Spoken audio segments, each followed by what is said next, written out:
floor for questions for Coach Mouse. Foul. I'm going to hear whistles in my sleep. You aren't alone. You guys had a really good jump from the start tonight. What do you think was different from the other night? I thought we were locked in. I thought that we learned from our previous, start. We didn't share the ball. We didn't guard the ball. We had 2 goals tonight, pass the ball and guard the ball. And I thought we did that for a long time. We jumped way out on them.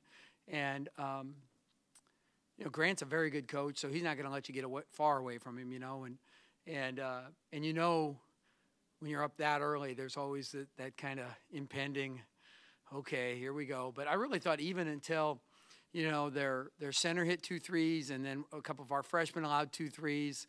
Otherwise, we played really solid, 32 possessions of defense.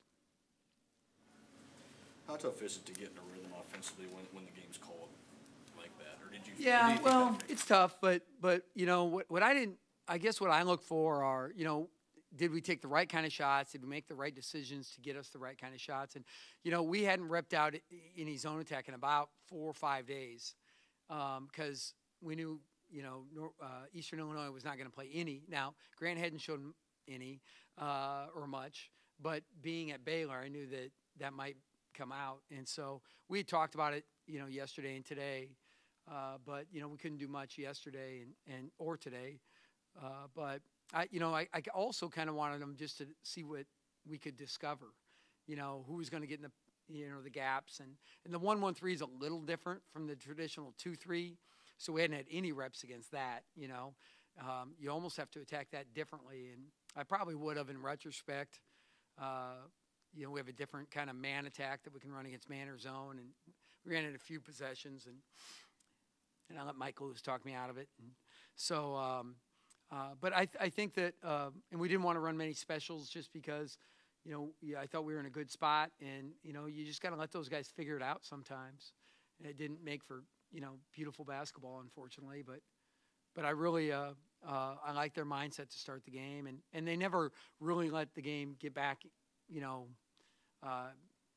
tight at all. To have the personnel to be able to let them discover. Yeah, our depth is good, but the thing about depth, you got to be careful too. So, Jordy Chimunga, who can do some things. I get upset because he allows 2 screen and roll, allows the corner, which is cardinal sin. You don't allow the corner as the big guy, right? You just spread it out, right? And just so I go, just yank him and put the next guy in, good and bad. But either way, I think that there are some absolutes that our guys, get yanked for, and repeat offenders are one of them. So he continues to struggle a little bit from the floor shooting, but he added 8 rebounds, 4 blocks. Is that kind of a way that he can work his way out of a slump by contributing in other ways as the shot kind of comes into its own? Yeah, I think that in time that he'll shoot the ball better, and I don't expect him to struggle like that, but he, like I say, he was critical in a whole bunch of rebounding and block shot stuff, and he's a facilitator too. He's a good passer. We can put him in some other positions to help us that way too. So as we go back and look at this, he just needs to, like in the second half when he played and I took him out and then he got stiff. Those are the things we got to really watch. Get him on a bike or get him a hot pack so those things don't happen. How's Thomas Allen doing? We sent him in the training room. He fell on his tailbone real.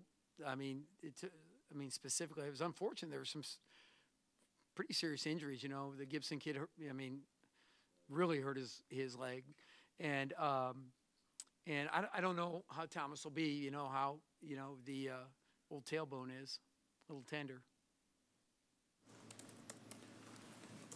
Anything else? Yes, Coach. How nice is it to have Doobie down there? It seemed like he was really altering. Yeah, he can really do that. But if he's going to chase down the ball, the other guys got to realize they're not chasing down the ball; they're boxing out, and that's one thing we've got to adjust with. I do want him chasing down the ball. I think it does affect people coming into the lane. It makes them think twice, and I think that's a weapon that we haven't had that we have to utilize. and yet Roby and Copeland can help him out that game. But if he's hunting that thing down, those other guys got to step in and block out, and we didn't do that at all tonight. And we haven't necessarily worked on it because it's something hard to work on, but I think we have to teach it through film and then maybe recreate it some in practice and give our guys a chance, because St. John's guards will be in the lane. And so do we have another chance to go right back at somebody here on Thursday? In the game. Red shirt. Nope. Not at this. Nope. Nobody's redshirting. Yeah. Good. Very astute observation, Lee. 9 blocks tonight, 9 blocks the first game. Does that just change the way these guys play defense or allow them to play with maybe more confidence defense? Yeah, well, chasing down blocks can also open you up for offensive rebounds, which this does a little bit with this group. But you also have to protect the rim. We allowed too many points in the paint in the second half. So, I mean, we just need to figure out that balance.